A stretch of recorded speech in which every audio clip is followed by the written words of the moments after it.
ಕೈಕೆ ಕೈಕೆ ಕೈಕೆ ಹಾಳಾಯ್ತು, ಸರ್ವನಾಶವಾಯ್ತು. ಅಯ್ಯಯ್ಯೋ ಕೈಕೆ, ಹೊಟ್ಟೆಗೆ ಉರಿ ಬೀಳುವ ವಿಷಯವನ್ನು ಹಾಲುಂಡಂತೆ ಸಂಭ್ರಮಿಸುತ್ತಿದೆಯಲ್ಲ, ಏನಾಯ್ತು ನಿನಗೆ?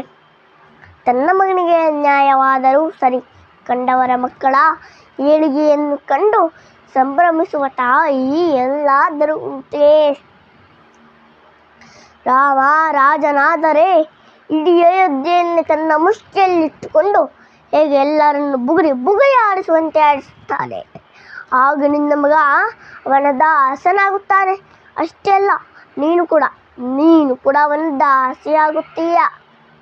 ಆಗ ಮೊದಲ ಮಾತೇನಿದ್ದರೂ ಕೌಸಲ್ಯ ಸೌಮಿತ್ರಿಯರದೆ, ಆನಂತರ ನೀನು ಲೆಕ್ಕಕ್ಕಿಲ್ಲದವಳು. ನಿನ್ನ ಸ್ಥಿತಿ ನಿನ್ನ ಮಗ ಭರತನಿಗಾಗಬೇಕೇ? ಏ ಭಗವಂತ, ರಕ್ಷಿಸು ನನ್ನ ಭರತನನ್ನು ತಂದೆ. ರಾಮನ ಪಟ್ಟಾಭಿಷೇಕ ತಡೆಯಲು ಇರುವ ಮಾರ್ಗವೊಂದೇ. ಯುದ್ಧದ ಸಮಯದಲ್ಲಿ ಭರತನು ನಿನಗೆ 2 ವರವೆತ್ತಿದ್ದು ನೆನಪಿದೆಯೇ? ಆಗ ಸಮಯ ಬಂದಾಗ ಕೇಳುತ್ತೇನೆ ಎಂದಿದ್ದೆ. ಈಗ ಸಮಯ ಬಂದಿದೆ. ನೀನು ಮನಸ್ಸು ಮಾಡಿದರೆ ನಿನ್ನ ಮಗ ಭರತನಿಗೆ ಪಟ್ಟಾಭಿಷೇಕವಾಗಿ ರಾಜ್ಯಭಾರ ಮಾಡುವುದನ್ನು ನೋಡುತ್ತೀಯ. ಇಲ್ಲವಾದಲ್ಲಿ ರಾಮನ ಪಟ್ಟಾಭಿಷೇಕ ಖಚಿತ. ರಾಮ